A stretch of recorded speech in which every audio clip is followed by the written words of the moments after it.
ఒక దోమ వడదెబ్బతో ఆల్మోస్ట్ చచ్చిపోయింది. దాని పేరు బుజ్జి. చాలా తెలివైనది, కాని అతి తెలివి. ఏప్రిల్ నెల వచ్చింది. ఎండలు మండిపోతున్నాయి. అందరూ ఏసీలో చిల్లవుతున్నారు. బుజ్జి అనుకుంది, ఇదేం అన్యాయంరా, నాకూ ఏసీ కావాలి. ఐటీ ఆఫీస్లోకి వెళ్ళి ఏసీలో కూర్చుని బఫే ఓపెన్ చేస్తా. కాని ఒక చిన్న తప్పు చేసింది. ఎండలోనే తిరిగింది. అయ్యో, తల తిరుగుతోంది, రెక్కలు పనిచేయట్లేదు. ఏసీ కోసం బయల్దేరి ఇక్కడే పడిపోయింది. అప్పుడు ఒక చీమ వచ్చింది. ఏమైంది బుజ్జీ? నువ్వు దోమ లేక మనిషివా? ఏసీ లేకపోతే బ్రతకలేవా? అక్కా, వడదెబ్బ తగిలింది, నాకు గ్లూకోజ్ కావాలి.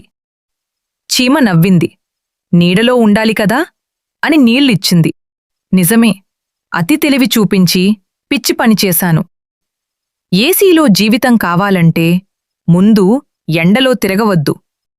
అప్పటినుంచి బుజ్జి సాయంత్రం మాత్రమే వస్తుంది. జాగ్రత్త. హే, నేను దోమను చిన్నదాన్ననుకుంటున్నారా? నేను చాలా ప్రమాదకరం. మేమెక్కడ పుడతామో తెలుసా? నీళ్లలో, నిల్వ నీళ్లలో. గుడ్లు, పురుగులు, దోమలు. ఇది మా పెరుగుదల. నీళ్లలోనే మేం పెరుగుతాం. మేం కరిస్తే డెంగ్యూ, మలేరియా, చికున్గున్యా, బకెట్లు, టైర్లు, కూలర్లు, ఇవే మా ఇల్లు. నీళ్లు నిల్వ ఉండనివ్వకండి. చుట్టూ శుభ్రంగా ఉంచండి. అప్పుడే మేం తగుతాం. జాగ్రత్త, మీరు అలసత్వం చేస్తే మేం తిరిగి వస్తాం.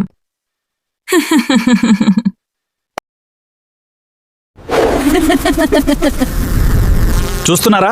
ఇంకా సబ్స్క్రైబ్ చేయలేదా? నా గురించి తెలుసుగా, ఒక్కసారి కరిచానంటే డెంగ్యూ, మలేరియా లైన్ కడతాయి. మీకు ఆ రంది వద్దు అనుకుంటే మర్యాదగా ఆ సబ్స్క్రైబ్ బటన్ నొక్కండి. లేదంటే ఈ రాత్రి మీ బెడ్రూమ్లో కలుద్దాం.